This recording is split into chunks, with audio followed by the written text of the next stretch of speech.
Hello. It's been a little while. I hope you guys enjoyed that last video I made.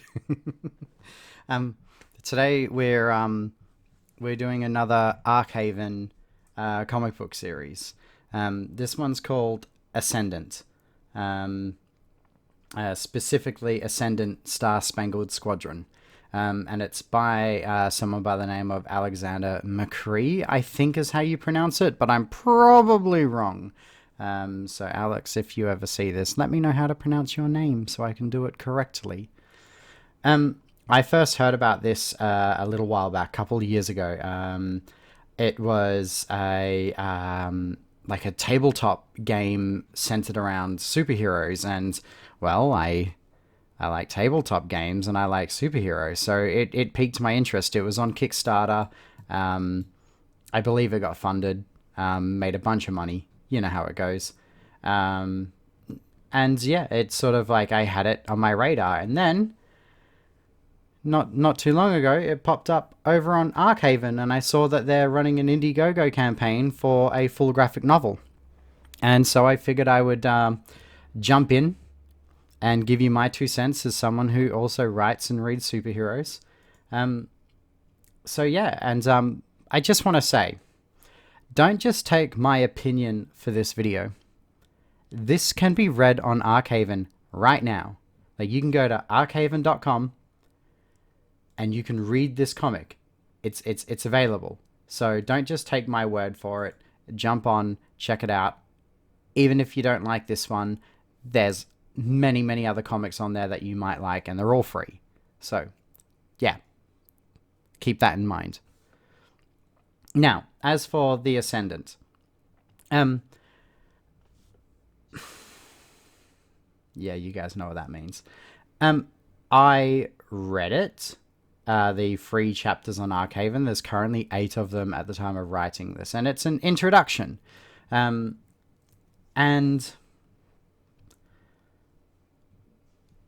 I'm interested.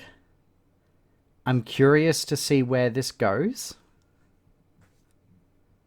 But there's not a lot to go on right now. The story starts with your typical bad guy. It's very Lex Luthor, all strapped up like he's heading down to Arkham, except obviously this isn't a DC comic. And the government's putting it in a Captain America-like super serum situation. They're testing it on him to see if it works to create ascended humans.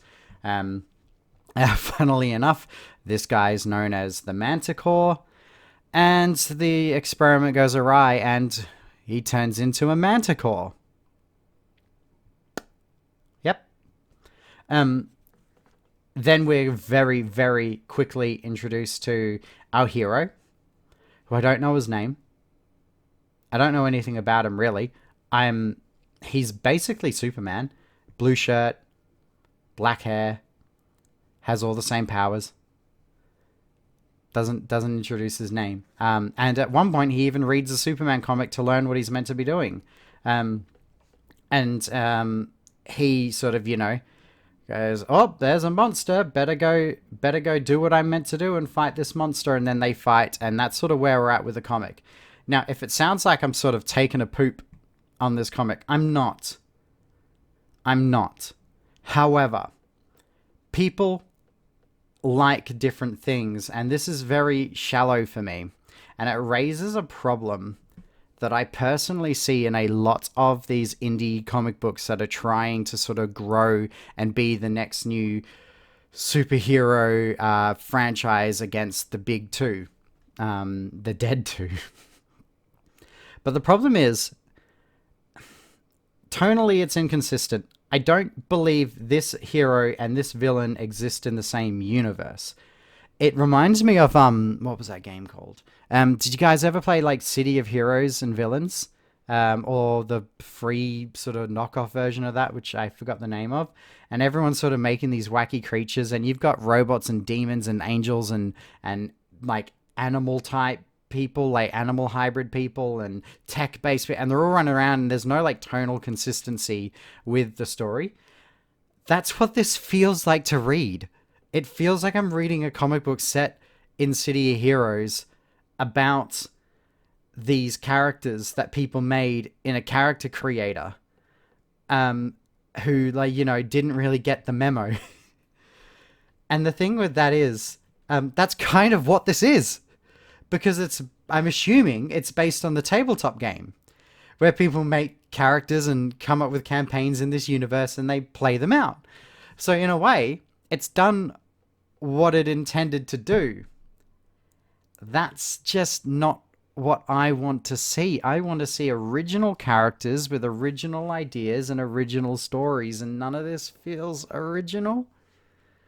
So, I mean, you might feel differently, but if that's the case, cool. I'm not you. Our junk is a little bit different in size. I'll let you decide who's bigger. But yeah, with this one here, and with the Ascendant Spangled Squadron, it's very shallow, and it cuts to the action very quickly, and it doesn't really like teach you anything, because it doesn't have to teach you, because that's a Manticore and that's Superman. I hope you guys see what I'm getting at. However, the art's great, and maybe it'll blossom into something better. You know, it could just be a rough start. People seem to be into it. The Kickstarter made, what, like $30-something thousand, and the Indiegogo campaign was funded in half an hour and is currently sitting at like 46,000 Australian dollars, which is, you know, like higher than a yearly wage here. It's got a big creative team behind it. There's we've got an artist, two colorists, two cover artists, a lead writer, and a co-writer and editor. So, I mean, that's a big team. So who knows? And there's a lot more characters and stuff in the Indiegogo, in the arts provided, that I haven't seen in this comic yet. So it could blossom into something. But right now, this is my early opinion of the Ascendant Spangled Squadron. If you found that interesting and you want to read it for yourself, go jump on Arkhaven.com. I will link the Indiegogo campaign down below if you want to take a look at that. But I do implore you to check out Arkhaven.com and have a look at some of their comics. There's superheroes, action, drama, comedy. It's all there for you to read for free in high definition.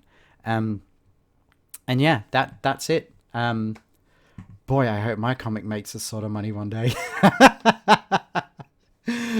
If you like what I'm doing, please subscribe. It gives me like an emotional moment every time a new subscriber comes in, and then it makes me laugh whenever one dips out. So do subscribe, and do like the video, and check out some of my other stuff. Okay? This is getting awkward. Bye.